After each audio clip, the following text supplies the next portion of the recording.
આમ તો પિક્ચરનું એક સોંગ આવ્યું હતું, એની ઉપર મેં આમ લખેલું, આઈ પહેલી વાર સંભળાવીશ. કાનુડા ધરતી પર આવીને જો, બાળક તો કૃષ્ણને બોલાવે ને, એની સૌથી નજીક ગણપતિ છે, હનુમાનજી છે અને કૃષ્ણ. બરાબર. તો કાનુડા ધરતી પર આવીને જો,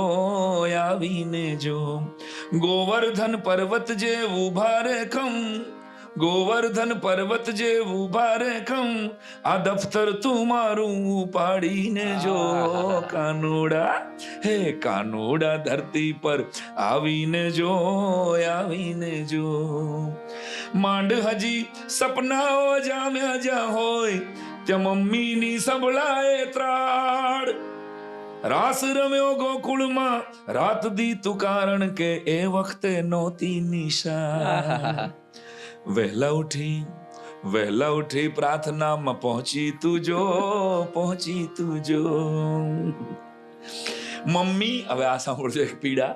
મમ્મીએ શેરીના કૂતરાને અડવાની ઠેકીને પાડી છે ના.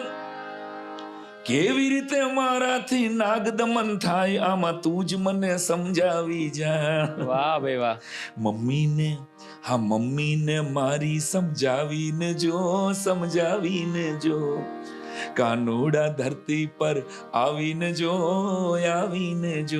ગોવર્ધન પર્વત જેવું ભારે ખમ, આ દફતર તું મારું પાડીને જો. કાનુડા. વાહ ભાઈ વાહ. તો આ એક ફીલ કે, અને કેટલું ઊંડાણ છે, મતલબ આ કદાચ કૃષ્ણ ભગવાન સાંભળી લે તો આવી પણ જાય એકવાર. આ ભગવાન મારું સાંભળે છે ક્યાંક ને ક્યાંક, એટલે તો તારા જેવા લોકોને મોકલે છે હજી પહોંચાડ આ વાત વધારે વધારે. આ ગલુડિયાને કપડાં કેમ પહેરવાના નહીં, બાળકને પ્રશ્નો થાય છે. વિસ્મય ન હોય બાળક જ નથી, એ વિસ્મય ઘટી રહ્યું છે સમાજમાં. બધાને શેરબજારની મંદી દેખાઈ રહી છે, બધાને કોઈને ઉદ્યોગોની મંદી દેખાઈ રહી છે, કોઈને ડાયમંડ માર્કેટની, કોઈને ટેક્સટાઇલ માર્કેટની. સાંઈરામને કઈ મંદી દેખાય છે કે બાળકોની આંખોમાંથી વિસ્મય ગાયબ થઈ રહ્યું છે. ચેતજો, જાગજો. આ બાળકને કશું નવું જ નથી. હું ને તું નાના હતા કદાચ તો ત્યારે, તું જે ફેમિલીમાં આવી છે મને ખબર નથી તારી આર્થિક પરિસ્થિતિ શું હોય, પણ નાનકડી સાયકલ આવી ગઈ હતી તો આપણે નાચ્યા હતા. ના, સાયકલ માટે એક વર્ષ પૈસા ભેગા કરવા પડે ત્યારે સાયકલ આવે. કર્યા છે? ઓકે, મેં તો ભાડે જ શીખેલી છે. મારે તો ઘરે બાપુજી પાસે એટલા પૈસા જ નહોતા કે મને સાયકલ લાવી શકે. મેં મારા દીકરાને આપી 15,000 સાયકલ, પણ હું અને મારી ભાઈ બહેન, અમારી જોઈન્ટ ફેમિલી હતું, તો ₹1 ભાડે સાયકલ અમારે ગનીભાઈ હતા એની પાસે અમરનગરમાંથી લેવાની, અને એમાં જો પંખો તૂટી જાય તો પૈસા આપવા પડતા હતા. 1-2 વાર તોડી નાખ્યો હતો. તો કહેવાનો અર્થ કે બાળકની આંખોમાંથી વિસ્મય જઈ રહ્યું છે. જાગશો નહીં ને તો આ બાળકને કશું, એમ કે તમે ઓડી લાવો છો અત્યારે 40 લાખ રૂપિયાની, 50 લાખ રૂપિયાની, તો છોકરો એમ કે છે કે ઠીક છે બાપા, સામેવાળા પાસે બેન્ટલી છે.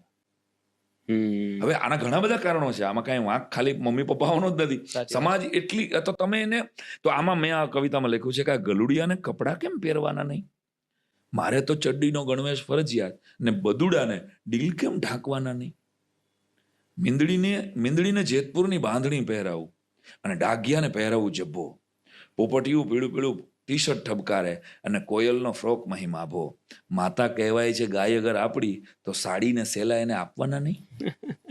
બાળકને પ્રશ્નો કેવા થાય છે એની કોઈ ચિંતા નથી કરતું, એની કોઈ ચર્ચા નથી કરતું.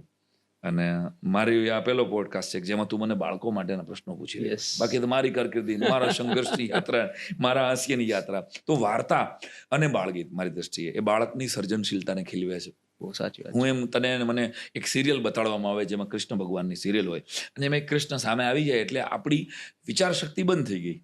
પણ હું તને વાર્તા કરું ને કે એક રાજા હતો, અને એક રાજા ઘોડા ઉપર બેઠો હતો. તો તારો રાજા અને તારો ઘોડો તને ઠીક લાગે? સાચી વાત છે, સાચી વાત. મારો ઘોડો સફેદ હશે ને તારો કાળો પણ હોઈ શકે, અને રાજાએ સરસ મજાના કપડાં પહેર્યા હતા, તો તારા કપડાં બ્લુ હોઈ શકે અને મારા કપડાં લાલ પણ હોઈ શકે. રાઈટ. અહીંયા વાર્તાનું કામ શરૂ થાય કે વાર્તા બાળકના એ રંગોને પૂરે છે, એની સર્જનશીલતાને. એટલે સર્જનશીલ બંધ થઈ ગયા લોકો પેદા થતા. અંગ્રેજો એવું ઈચ્છતા હતા કે ક્લાર્કો જ પેદા થાય, અને સર્જન શક્તિ કુંઠિત થઈ જાય. એટલે આપણે ત્યાં શેક્સપિયર કે વિક્ટર યુગોને આંટી મારે એવા કવિઓ થયા, પણ એ ક્યાંક શિક્ષણની વ્યવસ્થામાં જ નથી નીકળ્યા. સાચી વાત. કોઈ સ્કૂલે કાગબાપુ નથી આપ્યા. સાચી વાત છે. કોઈ સ્કૂલે સાંઈરામ દવે કે કીર્તિદાન ગઢવી નથી આપ્યા. એ તો અમે અમારી મેળે સમજીને શીખીને, અમારા પરિવારમાંથી, અમારા જ્ઞાતિજન્ય જે વારસો અમને મળ્યો એમાંથી અમે. તો સિસ્ટમે કેમ મહેનત ન કરી એવી કે જેની અંદર આર્ટ પડ્યું છે એ યાર એને કેનવાસિંગ કરો તો આગળ જાતા આ ફ્યુચરનો, આ 10 વર્ષ પછીનો સાંઈરામ છે, આ 20 વર્ષ પછીનું ઓસમાણ છે. આવું કેમ અત્યારે વિચારતા નથી? 2047 ની આપણે વાત કરીએ છીએ, 2047 જે પ્રજા આવશે એ તો અત્યારે એલકેજીમાં છે, તો એલકેજી ઉપર તો ધ્યાન દો, તો એ 47 ઉપર બેસશે. હું કે તમે ક્યાં હોવાના? સમજાય છે? એટલે વાર્તા જરૂરી છે કે વાર્તા માણસને ઘડે છે. બાહુબલીની એક વાર્તાએ આપણને 2 વર્ષ સુધી એંગેજ રાખ્યા અને 1500 કરોડનો બિઝનેસ કર્યો. ભૂલતો ન હોતો, આંકડા કદાચ ખોટા પણ હોય છે, પણ 1500 કરોડનો બોલિવૂડમાં આવો કોઈ બિઝનેસ નહોતો કર્યો. તો આ તાકાત માતૃભાષાની છે. સાઉથની પ્રજા એની માતૃભાષા સાથે જોડાયેલી છે. એટલે એક પણ નબળા સીન વગર બાહુબલી જેવું મૂવી આવે. સાઉથના કેટલા બધા મૂવી અત્યારે આખી આમ ગણો તો ઇન્ડસ્ટ્રી ઉપર અત્યારે કબજો છે. શું કામ? ભાઈ એ પ્રજાએ પોતાની માતૃભાષાને પકડી રાખી. એટલે અહીંયાથી એવા ક્રિએટિવ ડિરેક્ટર્સ આવ્યા, એવા ક્રિએટિવ રાઇટર્સ આવ્યા. તો આપણી ગુજરાતી મૂવી લખનારા પણ નથી આપણી પાસે, કારણ કે એવી ક્રિએટિવ વાર્તાઓ લખે. એના માટે માતૃભાષા જરૂર. એના માટે એ વાર્તા, મા બાપે બાળકને વાર્તા દેવી પડે, બાલગીતથી એનું ભાવ જગત ઘડવું પડે, તો આગળ જતા એ રાજામૌલી થઈ શકે. રાઈટ.